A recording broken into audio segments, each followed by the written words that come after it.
If you stopped comparing yourself to everyone else for just 24 hours, what would be left of your current ambitions? I'll stop comparing myself to other people for the first 24 hours. For 24 hours, any given 24-hour period, what would be left of your current ambition? Are you chasing what you want or just trying to outrun the feeling of being less than? I don't think a lot would change, but if you'd asked me this 5 years ago when I was an accountant, I'd be like, oh, well, that would be just like the most relaxing sort of 24 hours of my life, because I wouldn't be comparing myself to sort of all the other accountants that actually know what they're doing.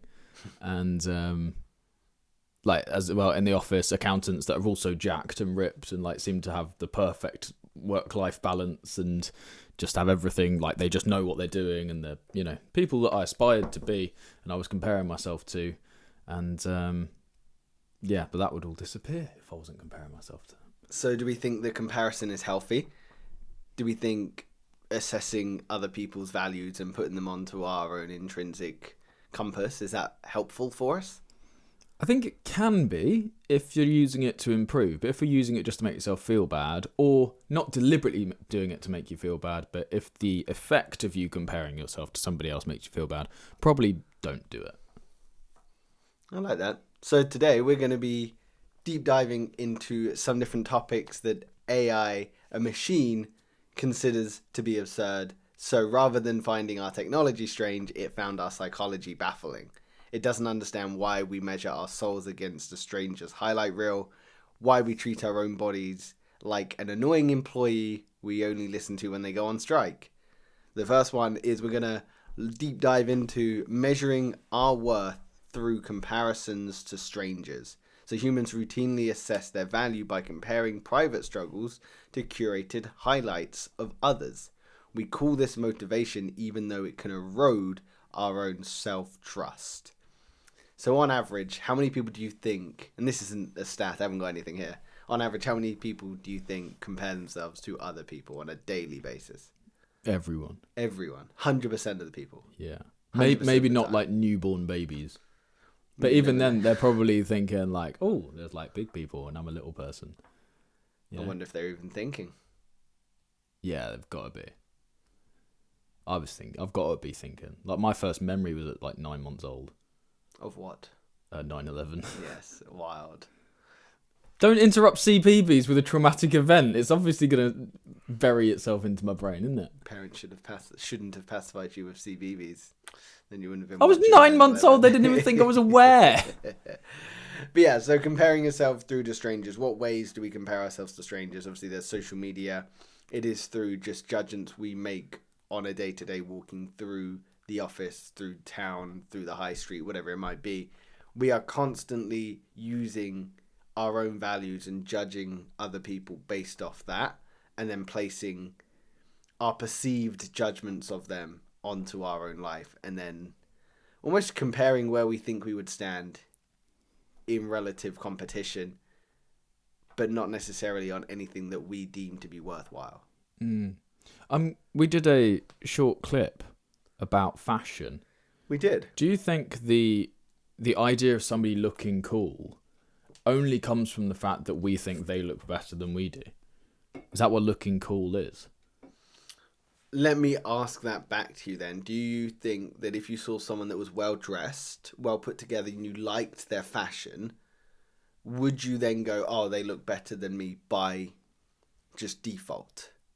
Because I wouldn't. Would you not? No, the amount of people I see when we used to work in London, they would have such different, unique styles. We live near Brighton, one of the most quirky places in the UK. There's definitely some unique styles there. But you see so many styles, and I'm like, wow, their fashion is awesome. It's not for me. I don't think I could pull that off. Obviously, we did discuss that confidence carries outfits a long way. However, I might look at people and go, I love their fashion, just not for me. So I'll look at them and go, they're cool, but I don't look through envy at it. Do you, when it comes to fashion? If someone has a quote-unquote cooler style, or a style that you think I get jealous. Jealous, okay. Or maybe envious. I can't remember which around it is. I think it's envious, probably. So jealousy is you're scared that they'll take something you have. Envy is you want something they have. Yeah, so it's envy then. I get envious of people who walk around and like Billie Eilish, for example, has very interesting fashion. Cool style, yeah. Not stuff that I could ever pull off. No. And I'm annoyed about the fact that she can pull it off and I can't. Why do you think Billie Eilish could pull off that unique style and you couldn't? I don't know. It's like just the body type. I don't look bodily like Billie Eilish. Do you think that's a factor when it comes to styles? Absolutely. Why? Because clothes fit body shapes. That's what they do. So if you're really, really skinny and wearing flares, that's going to have one look. If you're really, really fat and wear flares, that's going to have another look. By the way, flares, the biggest abomination in fashion ever. Like, my girlfriend's got an obsession with them and it's not okay. Fashion just it's cyclical, isn't it? Yes, it does. And this cycle should never have cycled. Flares. Just, why? Leather jackets didn't come back. They're from the same time period. They might make a comeback. Don't do it, guys. I'm not excited, but I'm looking forward to when skinny jeans come back in because obviously it was all about Spray baggy on jeans. as well. And then it was like super skinny jeans. And now we've gone back to baggy jeans again. So all these people that ride trends, they're going to be throwing out their baggy jeans in the attempt to get some skinny jeans. But I can't remember who it was. Someone said to me they changed for the first time from skinny jeans to baggy jeans and it just revolutionized their life. I'm like, I still look smart, but I'm comfortable. I'm like, yes, welcome to our side. I really love cuffed jeans. Cuffed jeans? Yeah, cuffed bottom. Okay. And that was buried in my brain because I was maybe 7 years old the last time that was in fashion. And then it came back maybe 3 years ago, the cuff bit, and very quickly disappeared and went back to just, no, you got to have open bottom again. I was like, well, hang on, how do the flares get to stick around for years and the cuff things only hang around for like 3 months? It's annoying because that looks cool. And it's better because it doesn't like interrupt your walking or get caught in your bike chain or anything. It's just more practical. Bike chain. It doesn't. When was the last time you rode a bike? It was 2 years ago. Yeah, exactly. There you go. So you get envious of people that can wear a style that you do not think you could pull off. Yeah. Like Do you think there's factors that are not limited to sort of self-doubt, how you would carry yourself in that are outside of those sort of parameters that would affect how someone would look in a style? Yeah. Okay. Do you think they have as big of an impact as how you would approach wearing that outfit? Yes. More. Yeah. I look objectively when I'm buying clothes. Like, I buy clothes for two different reasons. One, I need something to wear. That's number one. Second one is, does it fit what I look like? Like, I'm relatively skinny as people go, and I look the way I look. My head is this round shape, and it sits atop a neck that is too long for my body. And thank you. No worries for everyone listening on Spotify. Yeah, if you listen on Spotify, just click to the video and you can just see him extend his neck like a giraffe. Yeah, or there you go. Like a tortoise. We've been looking for products to sell. We can, one of those Mr. Stretchy men. We can do it with you, but just a neck. Oh, bless you. Thank you. Yeah. So when I'm looking for clothes, I'm looking for. I don't care what the people wearing them in the advertisements looks like. I'm looking for what looks good on me. And I've got a pretty good idea of what looks good on me. The problem is it costs a bit of money, and I don't like spending money. I'll just stick with what I've got. That's my laziness. But that's sort of opting out of the fashion game. Which in itself is still choosing to be in fashion. Because to wear clothes is therefore choosing to be in some sort of fashion or style. It is. So I don't think fashion is something you can opt out of. To not choosing to opt in is still in itself opting in. What if somebody else buys you all of your clothes and it's none of your input, and you go, I'm going to wear whatever's in there, I don't know what it is. Is that fashion still? Yeah. Is it? Because by definition, you're wearing clothes which are fashion. That's the way I look at it. But then if you didn't wear clothes, people would say, oh, that's a fashion. Yeah. It's like, yeah, so you're trapped. I would say how you approach wearing the clothes has more of an impact than the fit or anything to do with that. Again, for instance, you know me, I like wearing baggy t-shirts. When I put on a tight-fitting t-shirt, I don't feel comfortable. But not once has anyone gone, oh yeah, it doesn't suit you. They just go, oh. They go, oh yeah, it looks nice. But you are putting worth onto other people that can wear fashion that you can't. So you're envious of that. Are you then making a comparison between you and that person? Yeah. What comparisons are you making?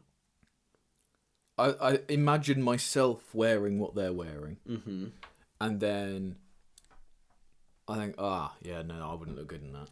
So what's interesting there is we don't know the other side of the story. We don't know whether that person that you've looked at with a bit of envy has decided they feel confident or not in the clothes they wear. They might have actually just thrown on an outfit they really don't care about. They might be really self-conscious they're wearing something, oh, it's new, I'm not sure. We have no idea. So this idea of comparison to strangers is not necessarily flawed. I get why we do it. But it's founded in this ability to just assume we think we know what's going on rather than actually understanding what's going on. Well, also, it's like whether you care about what you wore or not, I can still subjectively think that is the coolest thing I've ever seen.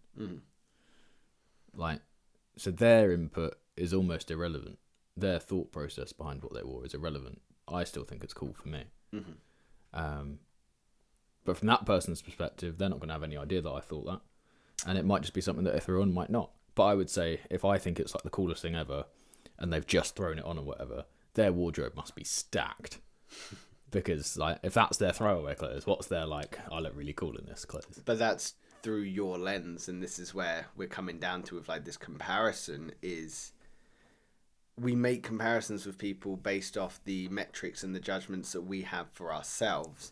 But oftentimes when we compare ourselves to strangers, it is a case of we're comparing ourselves to be less than or judge ourselves as more than, you know? So it's this intimacy illusion. Humans feel the need or feel emotionally close to people they've never met and then imagine those and then use those imagined lives as like reference points. It creates a comparison without context. You know, so we don't have the background context of that person, but we've got our own life that we're living, but we've somehow managed to connect with that person through a comparison that we've made in our head. Do you think that it's a case of this comparison comes for the need for validation? The reason I ask that is we place a lot of weight on external validations from people we've never met. You know, say it is the fashion thing again. If someone was to compliment your fashion that you've never met, you'd probably be like, wow, that felt really good. Yeah, like when I wore my moon boots that you hate. This is it. Yeah, like you took a lot more from that than if I was to go, oh, I like your shoes. You know, you took a lot more from someone you've never met. Two compliments I've had on those shoes. I've never had compliments on anything I've worn in my life. I wear some outrageous moon boots and suddenly I'm getting compliments left, right and centre. It must mean I know what I'm doing. I just hadn't had the confidence because everyone in my life is so unfashionable. I needed to go to the greater public where they know, specifically the Americans. And I started getting all my compliments. Moon boots. Moon boots. So you heard it here first. If you want compliments... Dressed like Marty McFly. Okay. So what ways do we think people compare themselves to others? Is it to do with how they look, how smart they are, what job they have, what life they live, what people they surround themselves with, family? Yeah, I think it's anything that somebody wants, they will be looking at other people to see if they've got it and then comparing themselves to the other person. But then in that comparison it creates this erosion of identity for you. Because you have no bearing or no context for that person. It's never a win game for you to compare your life to someone else or an element of your life against an element of someone else's life, because there's always someone seemingly better off than you are in that chosen thing you're choosing to compare yourself in, which is going to erode your self-esteem. You know, you run a 5k PB, whatever that might be, 25 minutes. Great PB time for someone. There's always going to be someone that's got quicker than you. Yeah. And then there's probably someone that's got quicker than them. There's likely, unless you're the best of the world at something, someone's always going to be better than you. And if you're always comparing yourself to that person that is effectively better than you in that thing, it's going to erode your self-esteem, which is then going to diminish your self-worth and create an identity crisis. And then there's going to be adults that are sort of filtering around trying to adjust their life based off what they think other people want them to be. Yeah, but that's what life is, isn't it? I feel like you're just bouncing off the things of, like, in the channel of life, you're like, just like fashion's a thing, you bounce off a wall of somebody else's ideas, and then you bounce off somebody else's wall of fashion ideas, and then eventually you develop your own thing. It's the same with how smart you are. Like, you think that you're a certain level of smart, then you'll meet somebody that's smarter and you might learn something from them, and then you'll go to the other person and realise they're really, really smart, not really pick up much. And you just keep bouncing off these walls. But I think that's a healthy way to look at it. That's just the journey of life, though. Yeah, but that's a healthy way to look at the journey of life. Whereas if someone is comparing themselves on a fitness journey to someone that's better than them, they could look at it in a healthy way and go, you know, that's part of the process. They might be further ahead than I, you know, I'm going to learn from them and then bounce off, learn from the next person, bounce off. Whereas someone might go, well, if someone looks better than me, there's no point in trying. I know what your rebuttal is going to be, which is, it's stupid. But I was going to say it's dumb. There you go. Similar. Close. Spent too much fucking time with you. But it's relevant. Like, if someone there is comparing themselves, especially if it's something they feel insecure about, it is like someone's going to be shining a light on that person's insecurity. And if they are already at a lower self-esteem of that issue, shining that light is just going to draw more attention to it, making you feel more inadequate. Making you feel more, I was going to say more or less than. More or less than. Yeah, so if we're borrowing standards from other people, we are never going to be consciously choosing our own parameters to live by, which is then going to mean that we're going to be living to a different beauty standard to one we might expect, a different morality to the one we should be living, a different productivity level. You know, you're then defining your life through someone else's metrics. And chances are, if you're comparing yourself to a stranger's metrics, you have no fucking idea what their metric is anyway. Is there anything you compare yourself to? Strangers, not everyday people. Let me try that again. Strangers, not people we know and interact with. Could this be like things I see online?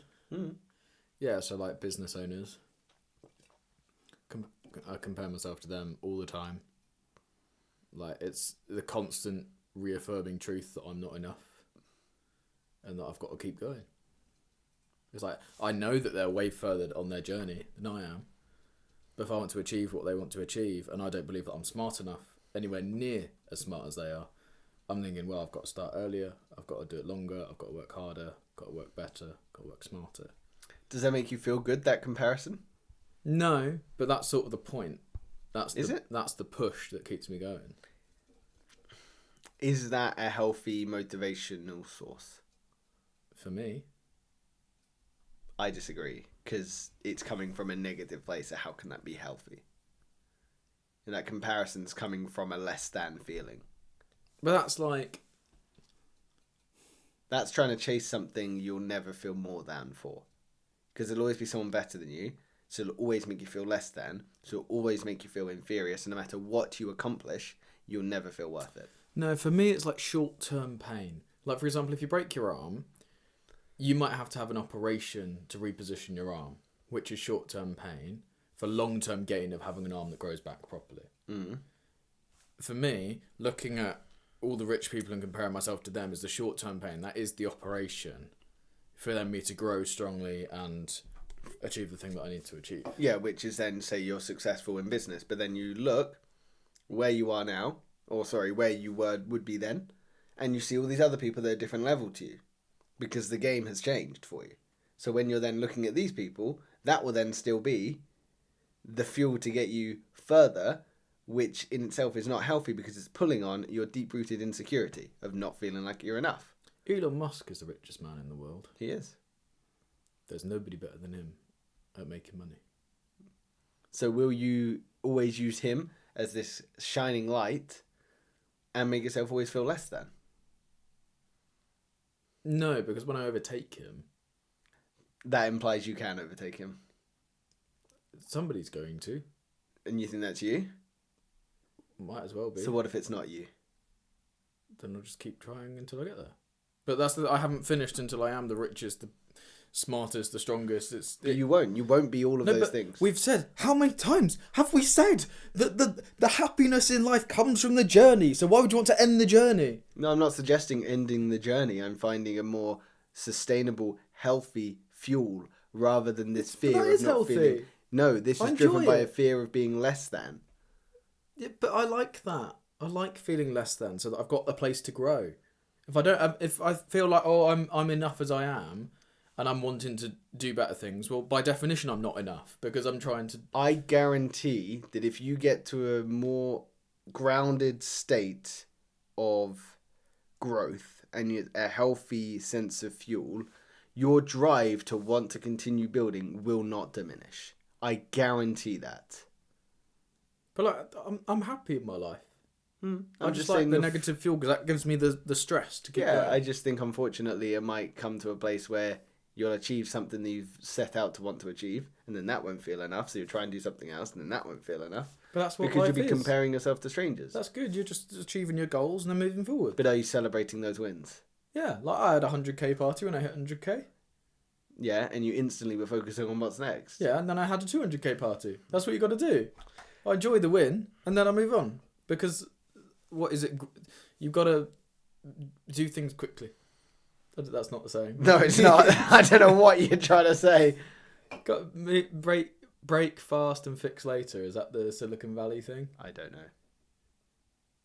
Yeah, something like that. Do you agree that comparison is a thief of joy? I definitely think it can be. I think it's entirely down to the individual's mindset. Is it true for you?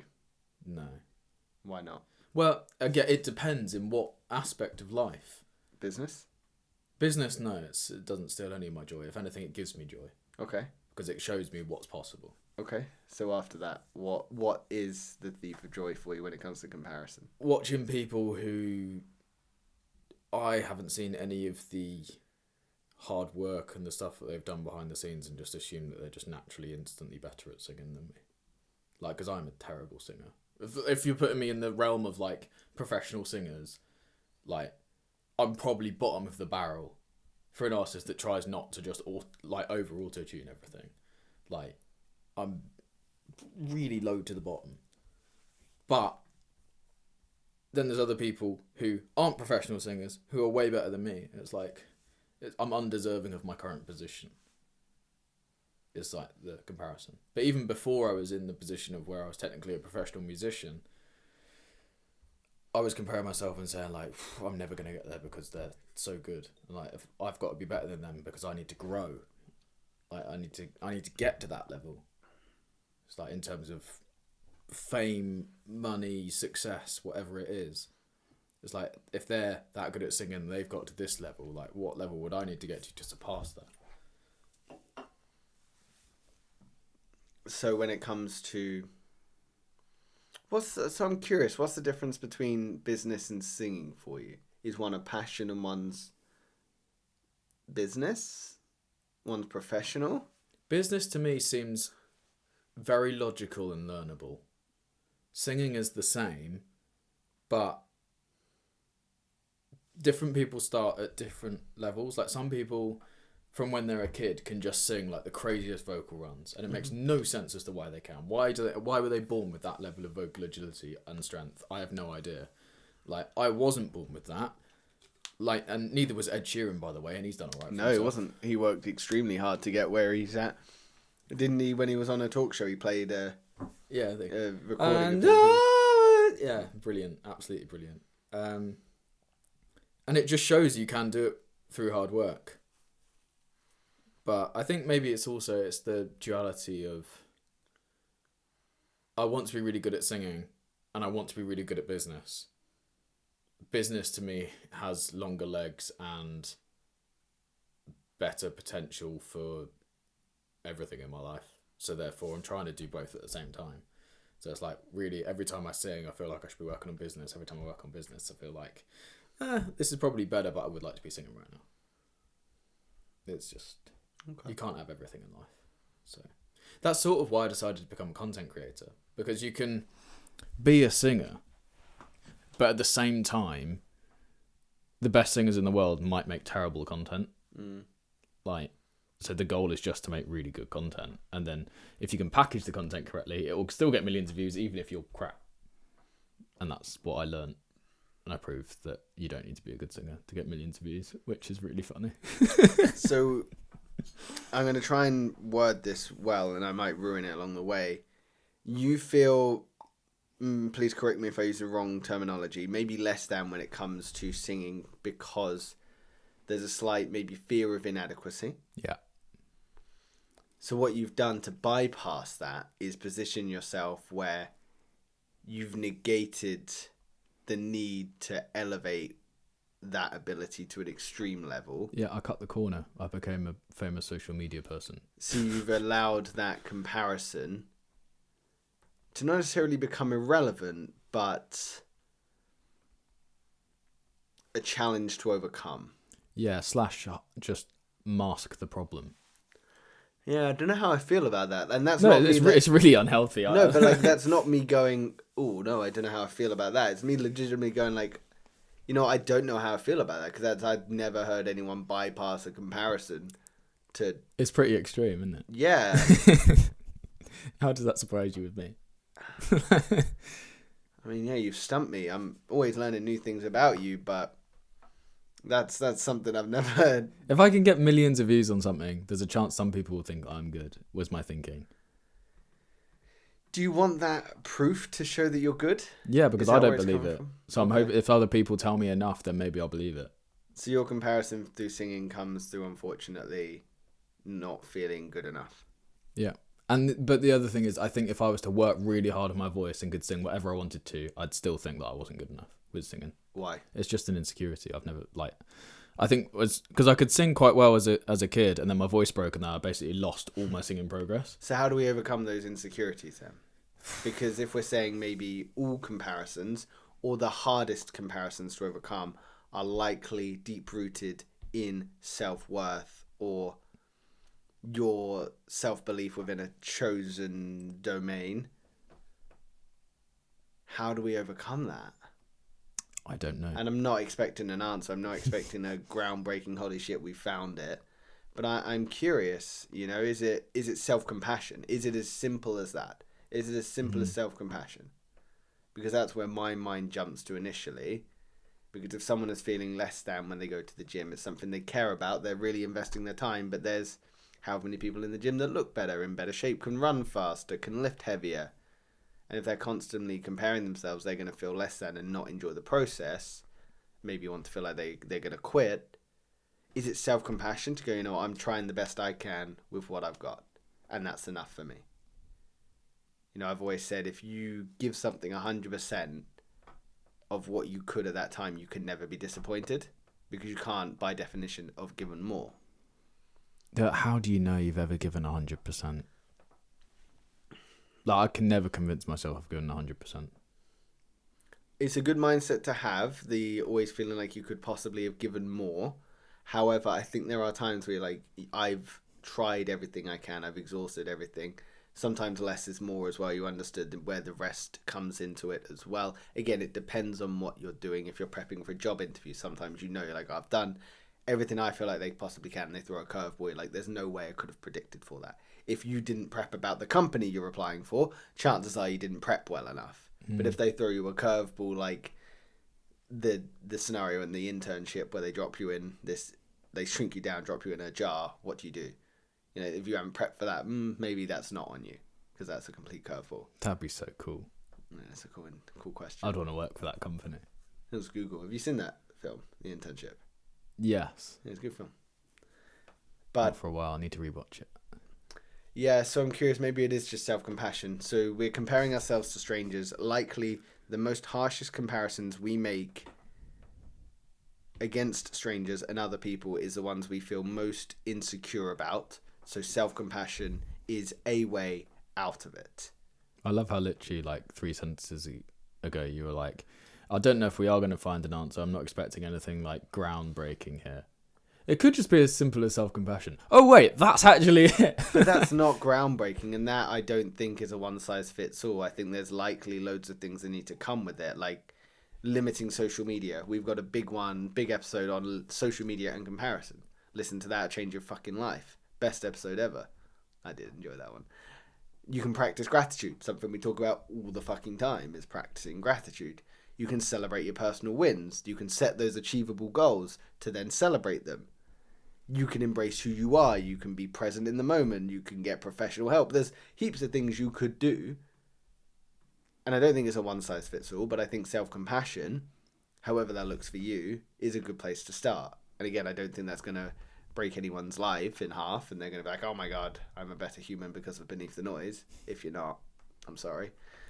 But it's a good place to start, especially if that comparison is deep-rooted in a fear of inadequacy. So maybe you need more self-compassion. Yep. It just feels hollow whenever I achieve something and it's not like an official thing of like Will is the best singer in the world. It's like I haven't done it. Okay. I'm not that good. That is a very high expectation and standard to put on yourself. I know. The best. Tell me about it. To be the best in any given thing is just ridiculous. Yep.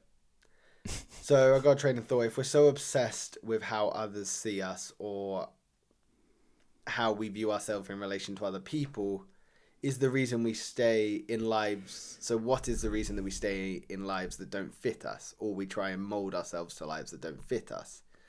Are we more afraid of like the inconvenience of changing or the embarrassment of being seen to start over? And it's something we thought about or looked into with like the difference between like UK and USA mindset, which is in the UK, it's better to look like you've never tried anything because it looks safer. And then you won't be judged from outside perspective, and you won't be judged because you have to quote unquote start over or move back in with your parents or a business venture failed. Again, air quotes, failed. Whereas in the US, you're encouraged to try and keep trying and trying. But the reason I say that is that there's likely people that are staying in lives that no longer fit them because leaving feels inconvenient.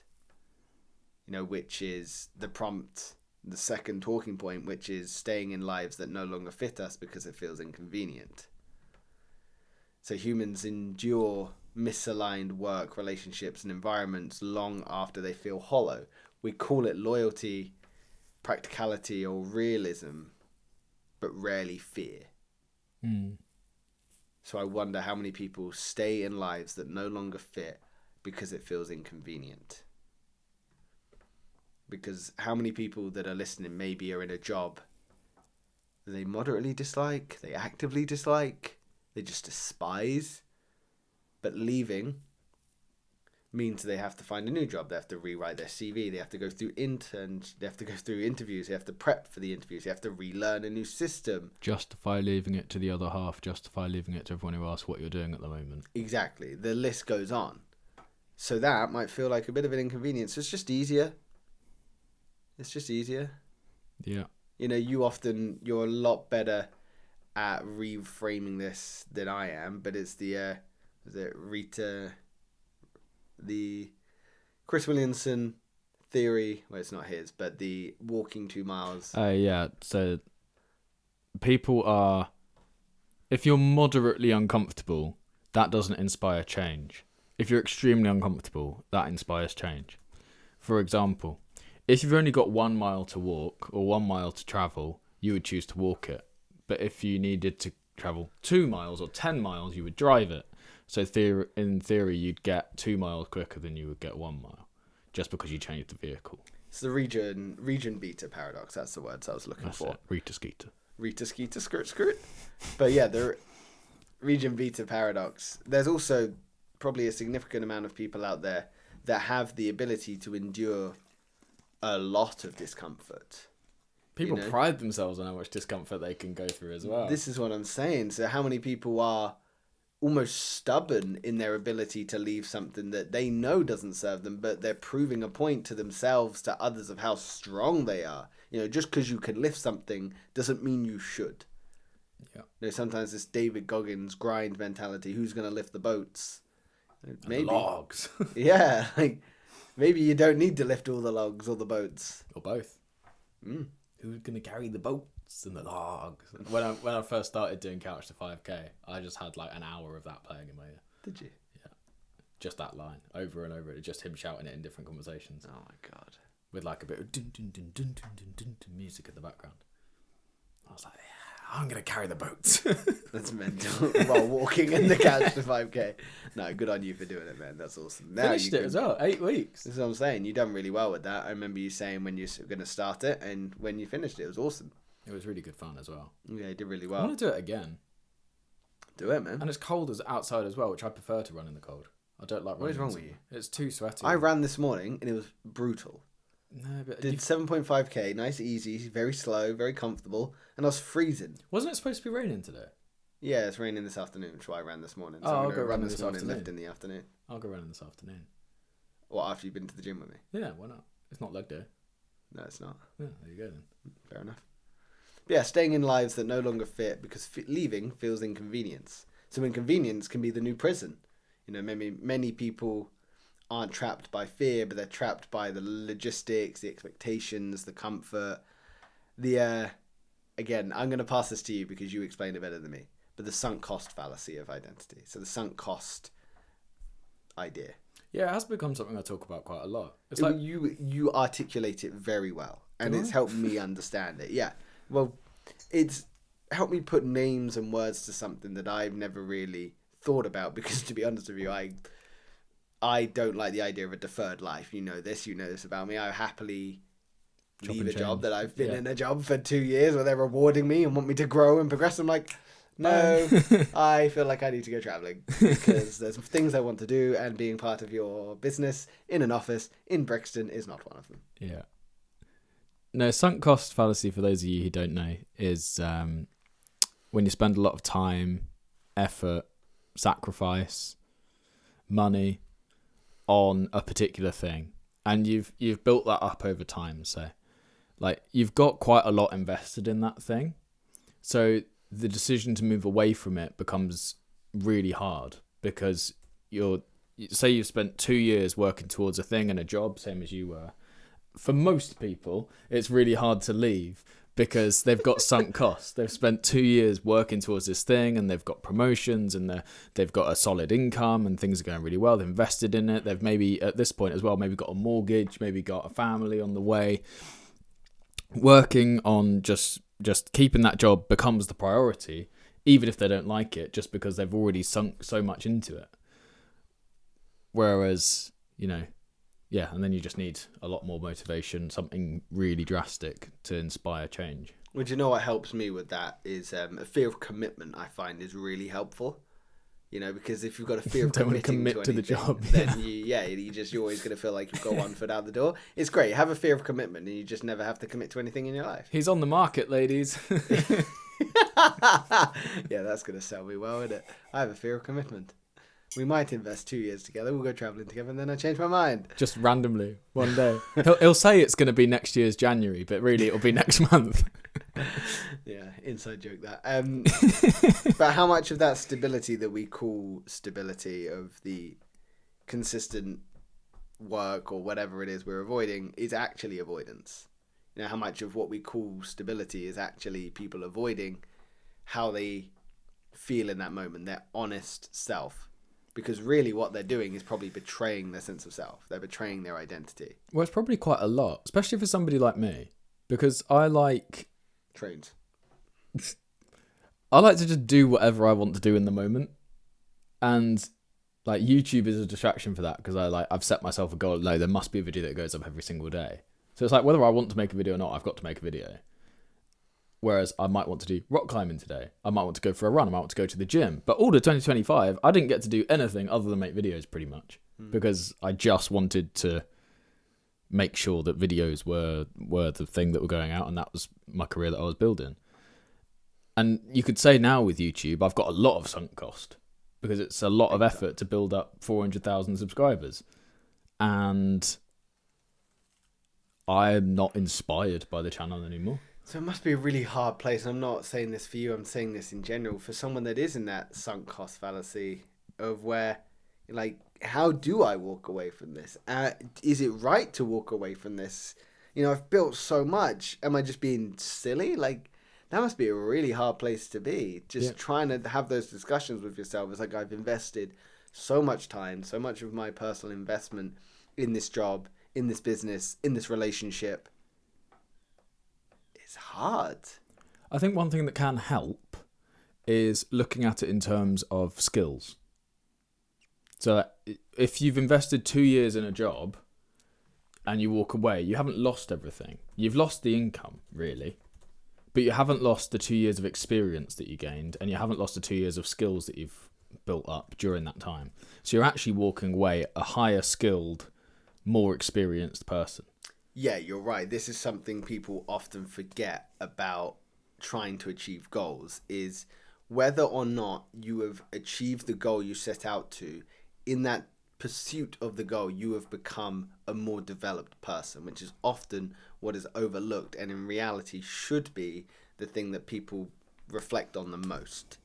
Is if your goal was to build a business or to invest into the relationship, whether or not you succeed in reaching that goal, the development that comes from point A to point B is huge. And again, often overlooked, which is such a shame because really that's the thing we should be celebrating. You know, and if you focus on the thing you should be celebrating, which is the development, it's going to feel like a bigger and easier decision if you do decide to move away from whatever feels like it's not serving you.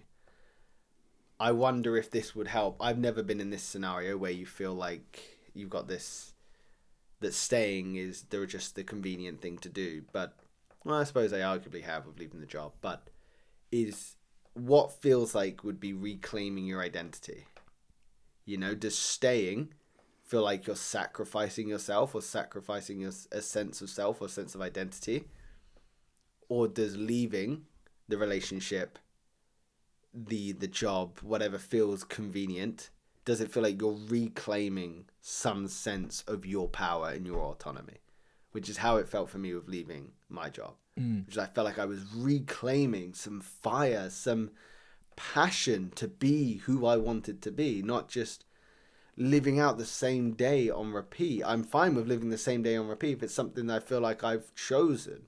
I didn't feel like I chose that life, and staying felt very convenient. Good money, very good perks of the job I was working at. You know, I could live a very comfortable, fulfilled life, but I didn't feel like I had a good, strong identity. Whereas if leaving the relationship, the job, the business, the investments, or even if it's slightly veering off, it doesn't have to be a complete like 180. It could just be a slight 30-degree change. If that feels like it's claiming some identity back, that might be the right way to go. It might be the right way to lean. But I suppose that requires a lot of courage to choose yourself, to pick yourself. Yeah, and it's even more difficult when you know it's not right, but you don't know what to do next as well. Like having nowhere to go is far more daunting than the expected. And you've also got to be brave enough to mourn the life that you thought you wanted as well. You know, so if it was, say, a relationship, and you thought with all your heart that you wanted the life with that person, and you've built and you've tried and you've worked, and something just doesn't feel right for whatever reason, you've got to have the courage to step away from that relationship. But you've also got to have the courage to mourn the life that you thought you wanted as well. Like you say, you might not know what's on the other side, and that's okay. You don't always need to have a clear picture as long as you feel like you're moving with your most aligned version of yourself. It's okay to mourn the life that you thought you wanted. How many people do you think are loyal to lives that no longer feel like home for them? of adults, 50% to 80%. I wonder if it's more than we realise. I bet it's most. Like, I can't understand how most people can genuinely say they're doing exactly what they've always dreamed of doing.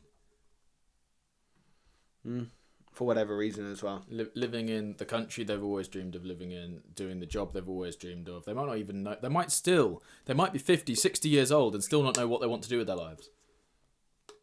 They just fell into a career as like, oh, I've always been a waiter. So, okay, did you not ever think to like... I've never known anything else. Yeah. And now I'm in, it's too comfortable. You know, not necessarily too comfortable, but it's the life that's chosen me. You know, nothing's bad about this life. Yeah, it must be a really tough place to be. Or maybe not, because maybe they never got to see what was on the other side. Yeah. Maybe they didn't have the self-confidence to try seeing what's on the other side. Yeah. And it takes bravery to step out of your comfort zone, and even more bravery to step out what your society defers as the norm. I don't know if this fits into your plan, but Probably not. Coming up with ways that people can actually make the difficult decision to leave, things they can do to make that easier. What comes to your mind? Like, financial obligations is a huge one. Yeah. So people who have a car on finance, have a larger than life mortgage, have expense like £200 a month gym membership versus a £30 gym membership. Maybe even go on holidays every month. Like, if you reduce your monthly outgoings, the pressure when you make the decision to leave is a lot less. But if your minimum expenditure per month is like 10 grand, like, of course you're going to be trapped in the job. I mean, put it on a lower scale. If your minimum monthly expenses are 2,000, you've got to make £2,000 a month from the day that you leave. Because you've still got to pay for your car, you've still got to pay for your mortgage, you've still got to pay for all this stuff. If you sold that car and bought maybe £1,000 car outright, yes, you're not going to look as flashy, but you are going to be able to do day to day the things that you want to do because you won't have that massive financial obligation. I think that's a huge thing. Do you have any more you would tag on that could make it easier for you to... Financial obligation is huge. I think society's pressure, the pressure from jobs and outside perspective, I'm only purely thinking about sort of how it felt leaving the job, is there's going to be a lot of people telling you what's right and what's wrong. A good way to listen to that is, whose opinion do I trust? Who do I value? Who do I hold into a high regard? You know, if someone that I love and care for that knows me well is saying, well, I'm not sure about this, then maybe I would value their opinion a little bit more than someone I don't know or someone I work with. And oftentimes, you've said this before, people often give you advice that they needed to hear rather than the advice that you need to hear. So it's having a bit of autonomy to step back, look at the broader picture, understand what they're giving you, and filter through it and find out what's relevant for you. There's going to be a lot of people that have a lot of different opinions when it comes to changing something in your life. And if you've never stepped out on a ledge and started to trust yourself, then that's going to feel extremely difficult. Then I would say you need to start making small daily decisions that you can empower yourself to make. You know, if you've always had the same thing for lunch every day, try something different. You know, go somewhere different for lunch, shake up the routine slightly, start giving yourself more opportunities to take more power over your life. You know, what small decisions can you make to shake things up, to gain some power? That's what I would say. So then when it comes to making bigger, more powerful decisions, you have that ability to trust yourself. You're better equipped. Exactly. Yeah. No, I like that. It's a really good piece of advice. What can I say? I'm full of them.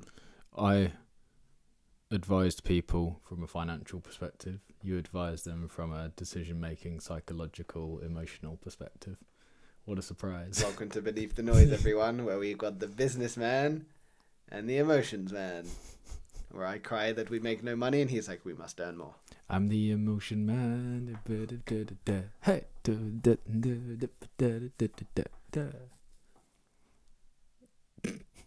Right. Fine. I'm doing the samba. So when we choose convenience of a life that no longer fits, our minds might be able to lie to us, but our bodies can't.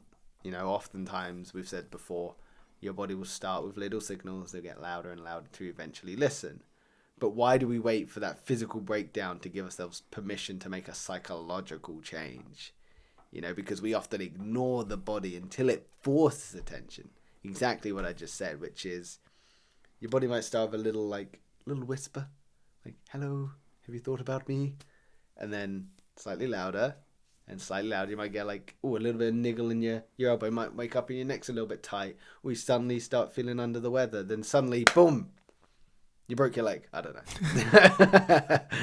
But no, your body's going to start listening. So the body will force attention. But if you keep ignoring it, it's going to produce pain, fatigue, illness, emotional shutdown. But we dismiss them. They're inconvenience to us. Yeah, body needs to listen to what the brain says, not the brain needs to listen to the body, surely. Surely, right? Yeah, that's what everyone thinks. What do you think of that? My body is a temple, first of all. What temple? The one that's old and rusty and breaking down. Thank you. It's more like rubble, actually. Yeah, it's something I wrestle with a lot. Like, I love to push myself really hard. The thing I've tried doing recently is a preemptive strike on my body, which sounds more vicious than it is. Preemptive strikes. You just suddenly start eating highly nutritious foods, start taking all these ginger and turmeric shots. All your do they actually work? What do they do oil. for you?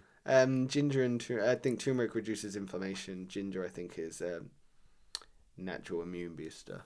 Oh, right. Yeah, no, I'm perfectly fine as I am without that. Yeah, perfectly balanced. I think, have you ever seen the episode on The Simpsons where Mr. Bone goes for a health check? And they're like, you've got every disease under the sun. But because they're all trying to get in your body, they're all fighting each other and you're perfectly healthy. I think that's you. Yeah, that's fair. No, my preemptive strike is choosing to take days or, sometimes 5 days off. And that sounds like probably something that a lot of people would do because a lot of people have weekends and whatever, but I don't. I work 7 days a week and nobody to tell me to stop, or like nobody that I will value their opinion, like to tell me to stop. Like, I'm the person who makes the decisions. Nobody else tells me what to do. I tell you to stop. So I you know. do not value my opinion. I ignore it because it's, it's Friendship over. Friendship over. Where's that from? I think it's Brooklyn Nine-Nine. No, keep talking. I'll find it. Yeah, no. So I've started doing things like going on weekends to Cornwall. Went to Prague for 5 days. Went to Amsterdam for a week. Went to Gran Canaria for like holiday things that I wouldn't ordinarily do. Barney, How I Met Your Mother. Oh yeah, That's how of we course both it knew is. it. Yeah, I was gonna say I don't watch Brooklyn Nine-Nine. No. It's a terrible show. We're not getting into it. Carry on. You were saying how you went away on holiday. Yeah, but it's just like having those plans in place when I don't necessarily feel like I need one, but I know that if I just do it preemptively, then I'm not going to have an 18-hour day that's a surprise where I can't do anything. It's much better that I take 2 days off, recover, and then work. It might only be that I need 1 day off, but I'll take 2 days off, and then that extends the burnout train even longer. The burnout train. Yeah. Choo-choo. So I don't burn out. We treat the body like machinery until it breaks, really, don't we? Like, we don't preemptively strike. We don't listen to the little signals, the little warning lights that are coming up. We just wait until it breaks and then we fix it. Most people, on average, probably don't do that with their car or their boiler or their house. They preemptively work on things. Not myself. I wait till my car craps out and then I fix it. I only fix things when the MOT is due. Speaking of which, my MOT is due soon. But the body is like the last honest voice, really. The mind can rationalize indefinitely. The mind can constantly tell you need to work harder, can constantly tell you you're not doing enough, can constantly tell you you need to give me more, we need to produce more, keep going, keep going. but the body can't lie. It will signal through those sensations. A really great way to make this hit home in a real rational, easy way is when people go to the gym. If you're doing too much, at first your body might tell you, oh, you got a little niggle in your knee, or you're running too much, you might start getting like a little bit of shin splints. If you keep going, your body's going to start telling you even more, a little more niggles, a little more tightness, a little more fatigue in the muscles, till eventually you're going to pull something, you're going to hurt something, you're going to strain a muscle. Yeah. Your body is the last voice, and it's going to keep getting louder and louder and louder until you listen to it. You might be doing a squat and pull your hamstring. Yeah, how you did that was absurd. I don't think that was related to burnout. I just think it's you. It's just weird, right? Weird shit. Anyway. But yeah, so we often label pain, fatigue, tension, anxiety. We label them as problems instead of messages. I think that's one thing we do as a whole, which is we go, I'm just feeling really anxious, rather than going, why am I feeling anxious? I had this last night, actually. Was trying to go to bed, and you know me, head hit the pillow. 5 minutes later, boom, I'm out, gone. Amazing. 5 minutes later, I'm like, I had this tightness in my chest. I was like, why? Why am I feeling anxious? I got really angry at myself, and then I was like, actually, what's it trying to tell me? And so, well, what was I doing before I started winding down? While I was looking at my traveling. I was trying to make dates work. Oh, okay, so maybe it was just excitement. So it's not anxiety, it's just tightness of chest and anxiety, and maybe excitement of the unknown. I was like, oh. As soon as I anticipation. Yeah, as soon as I started listening to the message of what my body was trying to tell me, all it was trying to tell me was that I got myself maybe an hour before trying to wind down, really excited and really anxious about my travels, and then just ignored those symptoms and just went, right, wind down time, book, wind, bed. Then I listened and I was fine, fell asleep. But we don't listen to those signals. We don't listen to the messages. No. I quite often try and establish, because you go to sleep and you're wide awake. My eyes are just closed, but I could be doing anything right 100%, yeah. I'm always worried that if I check in, it'll be like, oh no, that is a fundamental. Yeah, you should be panicking right now. Oh my God, it's right. Yeah. So I try not to look too different. But I suppose the more you check in, the less the chasm gets. Yeah, it's true. The smaller that gets. I've got 25 years to check on. Yeah, this is it. So maybe don't do it as you're trying to fall asleep. Yeah, I should do the work during waking hours. But modern life rewards that disconnect from the body, because we reward productivity. That productivity culture, hustle culture, output over sensations. What can you show that you've done today, rather than... everyone rewards you if you've done a huge work block and you can tangibly show people. No one rewards you if you sit there and meditated and journaled and done all these things, because no one sees that. Mind you, if you then tell somebody that you did 30 days in a row of meditation, would you reward that? Someone told you that? I'd say that's awesome, because it shows commitment, and it's and any commitment to anyone, and it doesn't necessarily have to be a great idea, but if you do 30 days of anything, you can at least applaud the consistency. And people who do stuff for a year, every day for a year, is crazy. I sort of know what that's like, but not really. I always miss 1 or 2 days in a year. That's why I'm so determined that I'm not going to miss a day this year. But what I mean is, modern life, we do reward hustle culture. So, we learn to override hunger, rest, emotion, and instinct. How many times have you... This is what I'm saying. How many times have you pushed through and not eaten in a day because you're I need to get stuff done? We don't listen to what our body's telling us, and then the body stops the hunger signal, but then probably when you stop, it's boom, it's there. You're oh my God, I'm ravenous. Yeah, sometimes it's I get to the point where I'm so weak, the idea of getting up and getting food is a risk of passing out. Admirable. Well, I don't do it to be admirable. I do it because I'm an idiot. But agreed. It's easier for me to sit and carry on working until that feeling passes. But sometimes I sit without a drink as well. I can go a whole day without food or drink. That's awful. But it's just because I don't want to get up and walk to my kitchen. God, such an inconvenience to walk 20 steps, if that. That's if you're doing... Tip, tip, tip, tip, tip. Yeah, what would it be? 1, 2, 3. Why are you counting? Why don't you just do it after the pod and actually see how many steps it takes? Well, that doesn't help the viewers now, does it? As if there's any viewers now. It's me. Hello, Connor. Great job. Yeah, this is a good one, though. It is. Yeah, there's a certain freedom that comes from knowing nobody watches. Yeah, but we'd have to have that mindset moving forwards as we get bigger, Yeah. I think. Blah, blah, blah, blah. Nobody saw other than you. Yeah, and I can never And you're going to watch it again. Yeah, I can never unsee that now. That's going to haunt me every time I try to go to bed. Why am I anxious? Because Will went... But yeah, so like we said, modern life rewards hustle culture. So we learn to override these signals our body is giving us rather than stopping and integrating them and understanding what the body is trying to tell us. We wait until it forces that attention. It forces that illness, that pain, that fatigue, that burnout, that hunger, that pass out, rather than just listening to our bodies. Yeah. What do you think would change if we treated the body as intelligence as not as like an inconvenience? So we listen to the body the same way we listen to our signals, you know, because often people approach like problems like Head first. top down rather than bottom up. I think people would be a lot more energized, generally. Mm-hmm. I don't think as much would get done, Okay. but I do feel like people will come up with better solutions for things. So maybe it would all even itself out. I would say people would still get stuff done. I don't think productivity would take necessarily a hit. You know, I might run an experiment. From today, I'm only going to work between the hours of 9 and 5. I'm just going to see. What, 9 a.m. and 5 a.m.?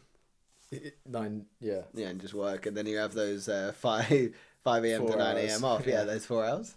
No, I'm going to work 9 a.m. to 5 p.m. and just see what changes. I'll You're get not. I'll get You're not even going to last a day. I was just thinking about the workload and what I've got to do.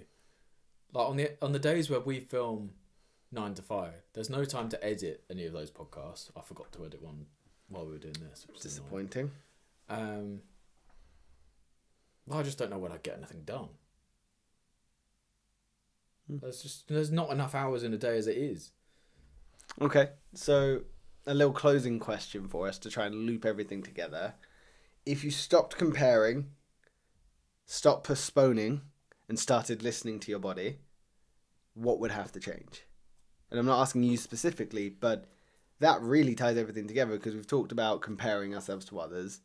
We've talked about postponing maybe decisions in life because it's inconvenient to do so. Convenient to postpone. And started listening to the body of what the body's actually telling us. What would change? Likely, people would have a stronger sense of identity. They would feel more aligned with who they are and the decisions they make. Maybe decisions feel easier. Self-expression becomes easier. Self-compassion becomes easier. You become a better person for the other people in your life. Yeah, absolutely. I would agree with that. You'd likely be a lot more present for people as well. You'd be less worrying about what other people say in a conversation because you would feel the most fulfilled because you're living your most authentic life, and you'd be really present with that person because you wouldn't be comparing yourself to what anything else people think, say. And ultimately then if you couldn't turn up for someone because your body was telling you need to rest, you'd only ever show up when you feel authentic. Love that, man. That's a real cool insight. Look at you with your feelings. Been a good episode. It has I've been a enjoyed good it. episode. Yeah, man. We smashed through it. Is it over? It's Can't close. believe- We've got like 1 minute. I can't believe it's over. Oh, sorry, mate. I'm feeling sort of sad. Are you? Yeah. Is there going to be a Describe part yourself 3? as- There is a part 3. Hey! Go and check out part 3 coming out in 3 or 4 days. Yeah, or in 12 days. I don't know. I just wanted to be funny. No, but it's the next one in this. Oh, are you going to release them back to back to back to back? Part 1, part 2, but you've got to release them back to back. Yeah, You true, can't yeah, let but- people wait. Keep them on the cliffhanger. Yeah, true. Yeah, maybe. Well, give us your last word, mate. Cataclysmic. Cataclysmic indeed. Have you got sweaty hands again? No, You said this last. Are you I'm sure? fine. Yeah. Because I'm scared. I Do don't you want have to touch sweaty it. hands? I can make them sweaty.